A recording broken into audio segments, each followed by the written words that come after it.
నమస్తే, నేను మీ మధు. ఆంధ్ర సీఎం చంద్రబాబు నాయుడు ఢిల్లీకి వెళ్ళిన సంగతి అందరికీ తెలిసిందే. అయితే ఆయన ఉన్నటువంటి ఢిల్లీకి ఎందుకు వెళ్లారు అని చెప్పి ఎన్నో వార్తలు వైరల్ అయ్యాయి.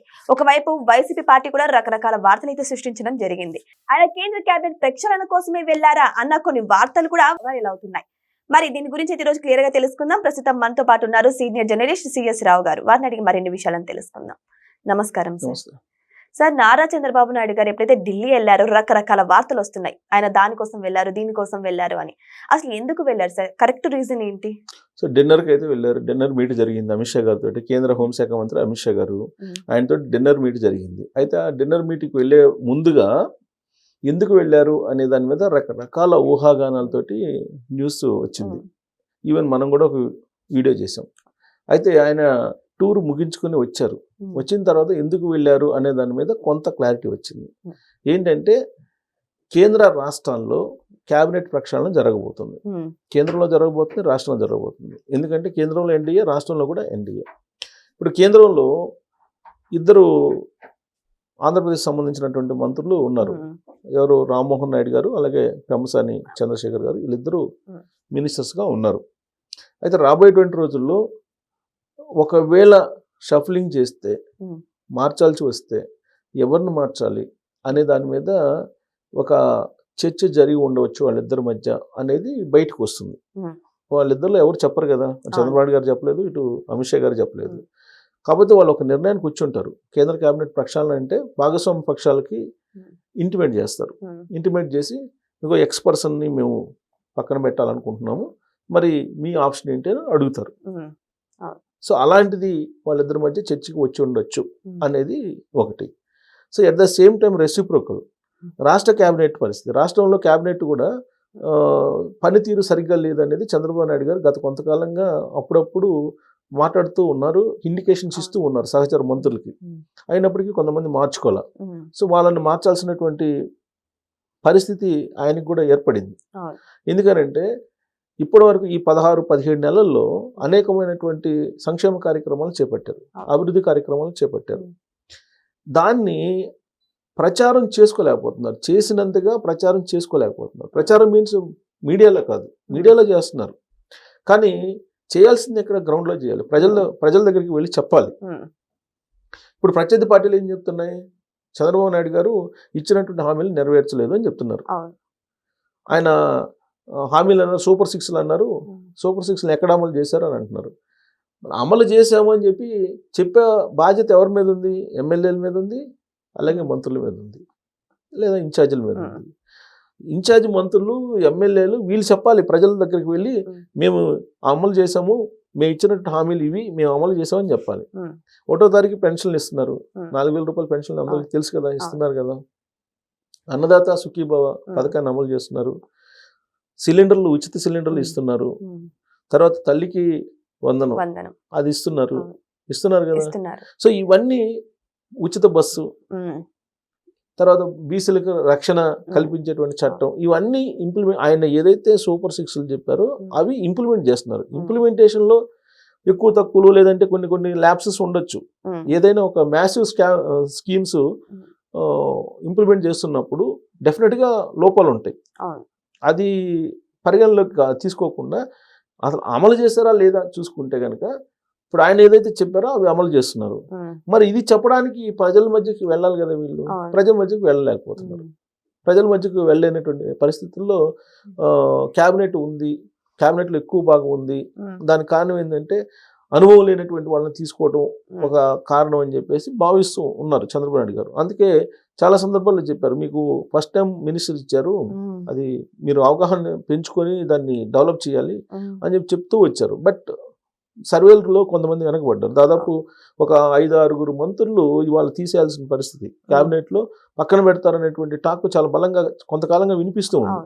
వాళ్ళని పక్కన పెడితే ఎవరిని తీసుకోవాలి? ఇక్కడ మళ్ళీ క్యాబినెట్ ప్రక్షాళన అనగానే భాగస్వామ్య పక్షాలతోటి మళ్ళీ ఇక్కడ కూడా చర్చించాలి. కేంద్రంలో ఏ విధంగా అయితే భాగస్వామ్య పక్షాలతోటి చర్చిస్తూ ఉన్నారో అదే తరహాలో రాష్ట్రంలో కూడా చర్చించాలి. ఇప్పుడు కేంద్రంలో ఉండేటువంటి మినిస్టర్స్లో ఇప్పుడు జనసేనకి భాగస్వామ్య పక్షం అది, కానీ జనసేనకు సంబంధించినటువంటిది లేదు, ప్రాతినిధ్యం లేదు క్యాబినెట్లో, సెంట్రల్ క్యాబినెట్లో. ఇప్పుడు సెంట్రల్ క్యాబినెట్లో జనసేనకు కూడా ఇవ్వాలి అనేటువంటిది ఒక ఆలోచన ఢిల్లీలో చేస్తున్నట్టు తెలుస్తుంది.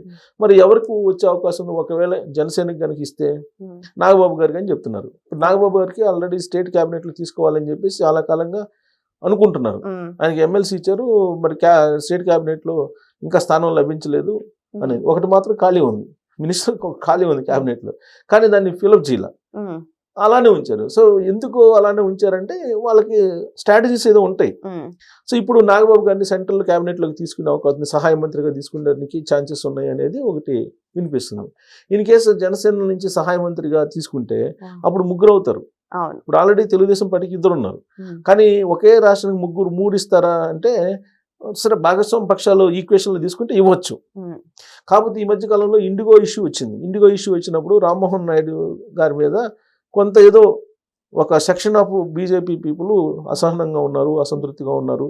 ఆ తర్వాత ఇండిగో సంస్థకు సంబంధించి కూడా బలమైనటువంటి కార్పొరేట్ కంపెనీ కదా, వాళ్ళు కూడా లాబింగ్ నడుపుతారు జనరల్గా. ఇప్పుడు మనం అనుకుంటున్న విధంగా ఎన్డీఏ ఉన్నా లేదంటే ఇండియా కూటమి ఉన్నా, గతంలో యూపీఏ 1 యూపీఏ 2 ఉన్నా, ఏదున్నా సరే నడిపేది రిలయన్స్, అంబానీ, ఆదానీలే తెర వెనుక. వాళ్ళ యొక్క ప్రమేయం, వాళ్ళ యొక్క ప్రభావం చాలా ఎక్కువ ఉంటుంది ప్రభుత్వాల మీద. సో కాబట్టి ఇండిగో ఇవాళ పెద్ద ఎయిర్లైన్స్ మనకి ఇండియాలో ఆల్మోస్ట్ 60% ఎయిర్లైన్స్ దానిదే అని చెప్తున్నారు. సో కాబట్టి between IndiGo and Rammohan Reddy గారి మధ్య యుద్ధం జరిగింది. ఒక రకంగా చెప్పాలంటే యుద్ధమే జరిగింది. అలాంటి సందర్భంలో ఒకవేళ ఆయన ఏమైనా పక్కన పెట్టే అవకాశం ఉందా? పోర్ట్ఫోలియో మారుస్తారు అని చెప్పి అంటున్నారు. కేంద్ర క్యాబినెట్లో ఉంటారు కానీ పోర్ట్ఫోలియో మారుస్తారని చెప్పేసి అంటున్నారు. సో పోర్ట్ఫోలియో మార్చడం, ఇవన్నీ అంశాలు చర్చకు వచ్చి ఉండొచ్చు వాళ్ళిద్దరి మధ్య. సో ఆయనకి పోర్ట్ఫోలియో మార్చడం, అలాగే పెంసాని చంద్రశేఖర్ గారు ఆల్రెడీ ఉన్నారు ఇప్పుడు మీ క్యాబినెట్లో, అదే కంటిన్యూ చేస్తారా? లేదంటే ఇప్పుడు జనసేన తీసుకుంటున్నారు కాబట్టి ఇంకొక మంత్రి పదవి కూడా వచ్చే అవకాశం ఉంది. ఇప్పుడు తెలంగాణలో 2 ఉన్నారు, బండి సంజయ్ గారు కేంద్ర మంత్రిగా ఉన్నారు తెలుగు రాష్ట్రాల్లో, అలాగే కిషన్ రెడ్డి గారు ఉన్నారు. సో వీళ్ళిద్దరు ఉన్నారు. ఇంకొకటి అక్కడ జనసేనకి ఇస్తే అప్పుడు బీజేపీ ఏం కోరుకుంటుంది? రాష్ట్రంలో మాకు ప్రాతినిధ్యం ఇది అని అడుగుతారు. ఇప్పుడు ఒక మినిస్టర్ ఉన్నారు, సత్యకుమార్ గారు ఉన్నారు.